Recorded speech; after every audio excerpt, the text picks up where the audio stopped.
del Interior. Carlos, buenas noches, ¿qué tal? Buenas noches, Jaime. Entonces, no se está discutiendo en el gobierno la posibilidad de un indulto a Alberto Fujimori.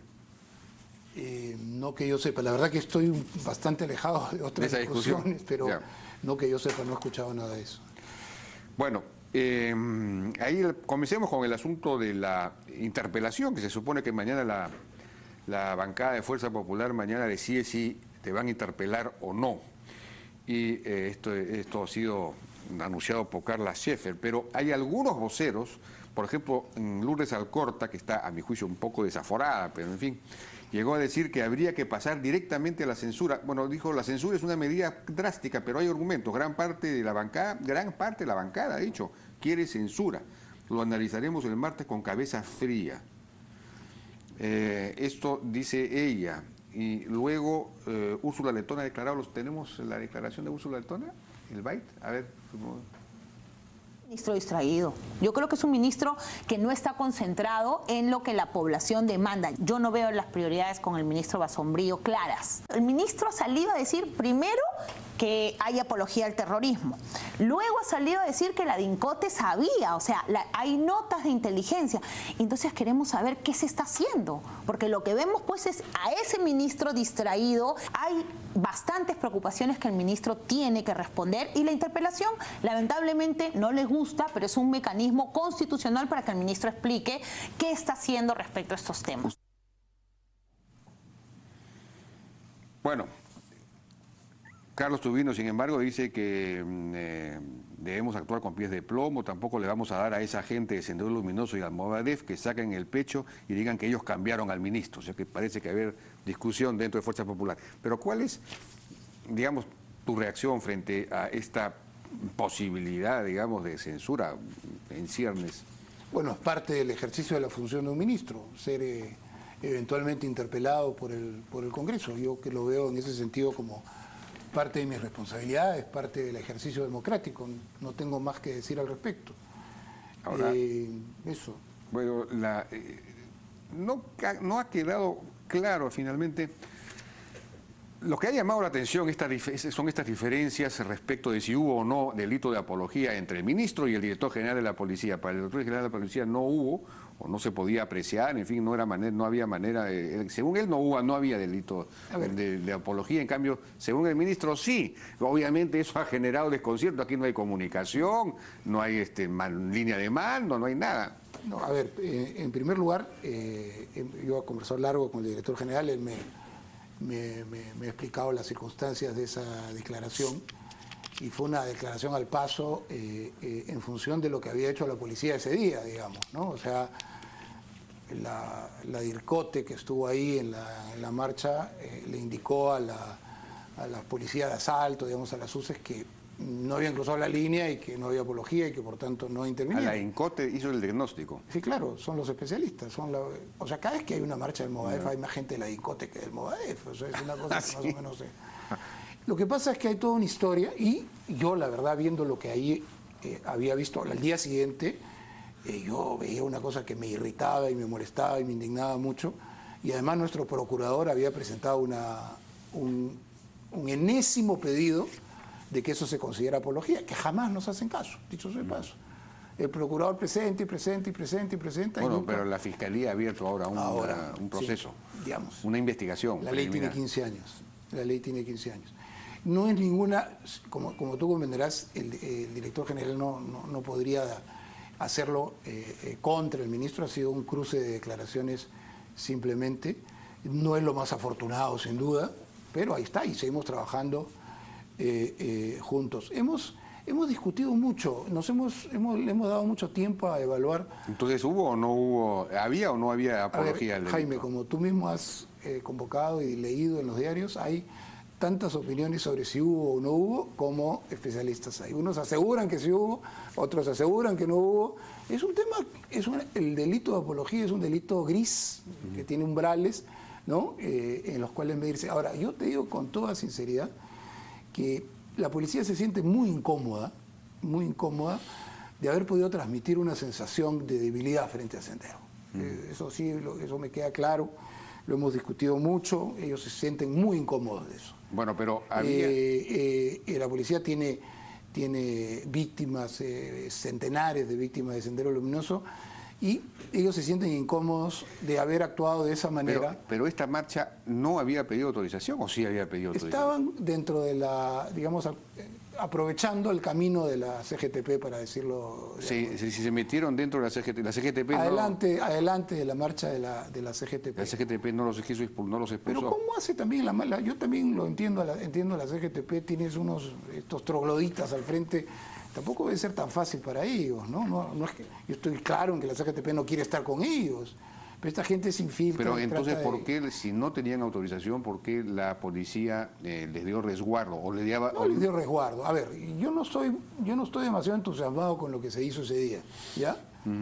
Lo digo así de una manera, pero tampoco quiero ser el papel de esos ministros que digamos, se vuelve un hacha con todos para que nadie lo ataque. ¿Ya? Tampoco voy a hacer eso. Yo ahí pongo un poco el pecho por la institución, puede haberse equivocado, de hecho yo pienso de una manera diferente, pero la policía tiene autonomía operativa y en ese momento ellos son los que toman las decisiones, como corresponde. Además la policía normalmente es muy buena en orden público. Recuerda lo que fue el manejo, por ejemplo, lo del peaje, que fue una de las cosas más difíciles que ha habido en Lima, o lo de Huaycán.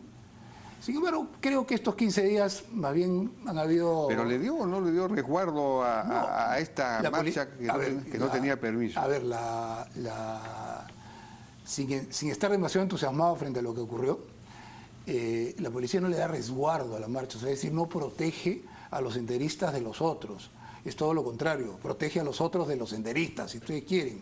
Entonces, no sé, quizás en retrospectiva pudo haberse actuado de otra manera, pero tampoco yo voy a crucificarlos, no lo voy a hacer, porque me parece que al mejor cazador se le va la paloma, y puede haber ocurrido algo de eso ahí. Hay mucha búsqueda interna de saber lo que pasó, y creo que eso también ha originado un poco la sobrereacción en otra marcha 2 días después, digamos, donde más bien se sobrereacciona frente a una marcha una marcha, creo, sobre el tema del aceite de marihuana. Sí, se sobrereacciona. A ellos sí los persiguen y sí, todo. Pero por favor. Una marcha justa, completamente justa. Totalmente de acuerdo, lo considero igual.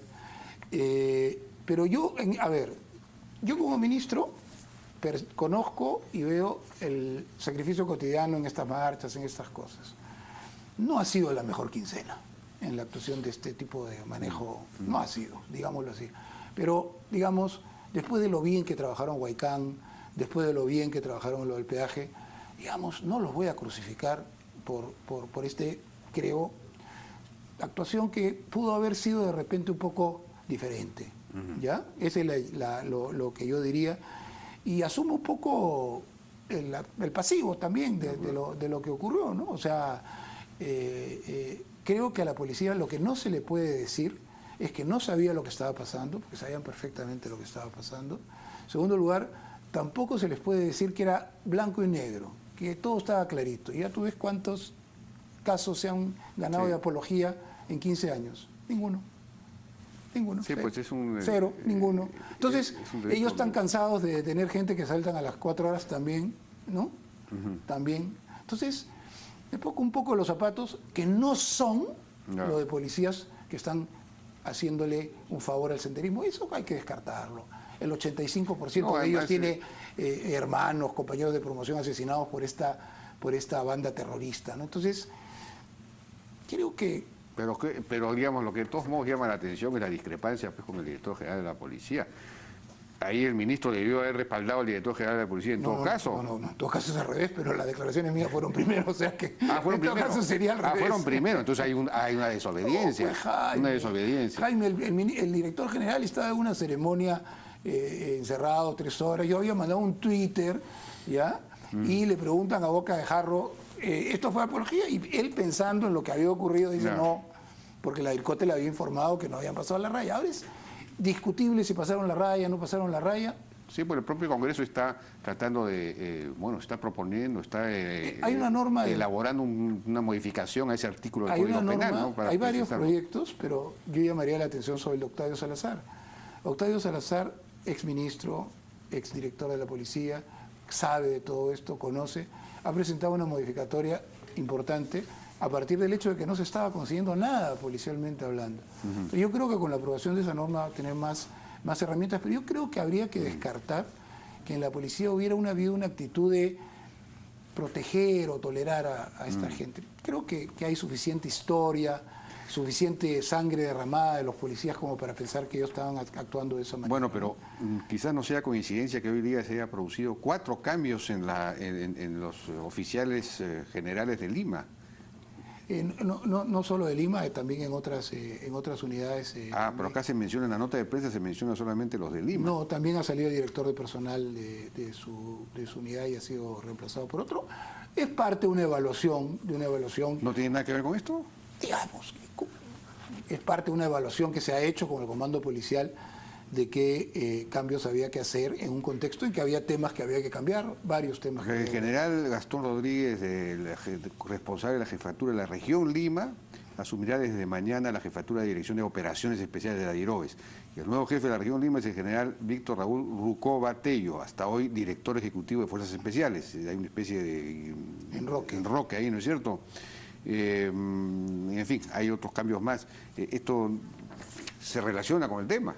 Se relaciona con ese tema y con muchos otros que estamos trabajando y evaluando permanentemente, y no significa que tampoco una cosa descalificadora, sino simplemente en un contexto en que no ha sido la mejor quincena, por llamarlo así, de las unidades de manejo de disturbios o de marchas.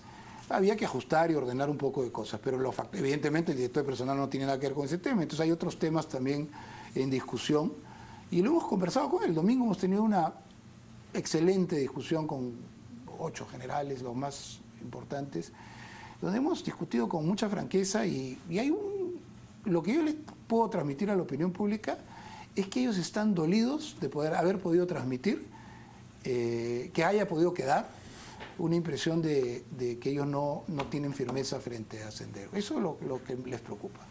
Eso es lo que les preocupa y los preocupa bastante. Pero también yo, como les dije, ustedes han tenido, no ha sido las mejores semanas, pero tampoco son una policía que en este campo de manejo de multitudes sea mala, es muy más bien de muy buenos resultados, de manejar situaciones muy difíciles, donde reciben mucha violencia en muchos casos y no hacer daño, en fin.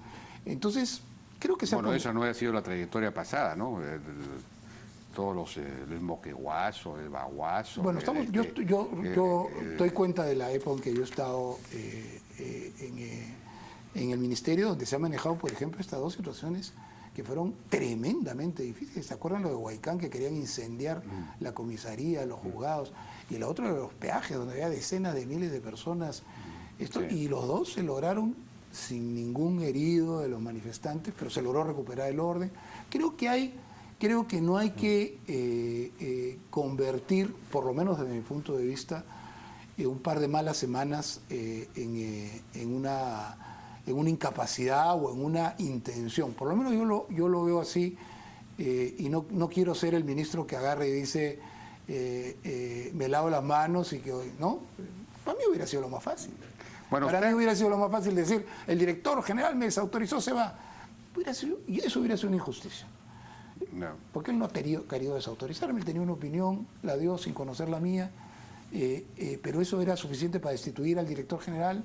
Yo creo que no, es un caballero, es un hombre correcto, que está tratando de hacer muchos cambios en su institución.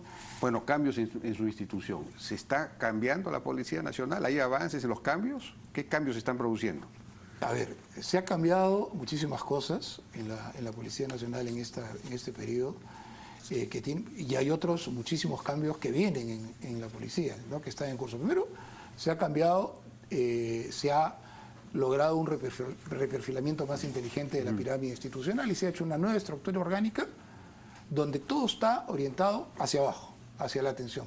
Tanto es así que, digamos, pese a las reducciones de coroneles, ha habido dificultades para darle puesto a todos los coroneles que aún quedan, porque es una estructura ahora pensada para fortalecer el trabajo hacia abajo. Se ha cambiado la ley de educación policial, con avances muy modernos en cuanto a pedagogía, que creo que sería interesante algún día poder tener una conversación con el grupo de especialistas que está trabajando ese tema en los cambios de educación. Se ha enfatizado los temas de meritocracia, se ha fortalecido la lucha anticorrupción. Ahora, que la policía ha dado la vuelta a 180 grados, tampoco. Hay mucho por hacer. Y eso no solo lo pienso yo, Jaime, lo piensa la propia policía. Ayer les comentaba que el recurso del pase al retiro extraordinario había sido eliminado. Y ellos me decían, qué gracia. O sea, nos han quitado un arma para ir ordenando un poco más nuestra institución. Y dije, bueno, ni modo, así es. Pues el Congreso derogó el decreto legislativo. Creo que es un error, pero ni modo, así es la democracia, están en todo su derecho. Pero ellos mismos me decían, oye, esta herramienta era una herramienta que hubiéramos necesitado. ¿Cuántas herramientas importantes para la purificación de la policía, por decirlo así, han sido anuladas por el Congreso al eliminarlo? Yo diría que han enredado, me parece, que han alargado demasiado al exigirnos la doble instancia. Ayer ellos saben que estoy contando las cosas con prudencia, pero con verdad.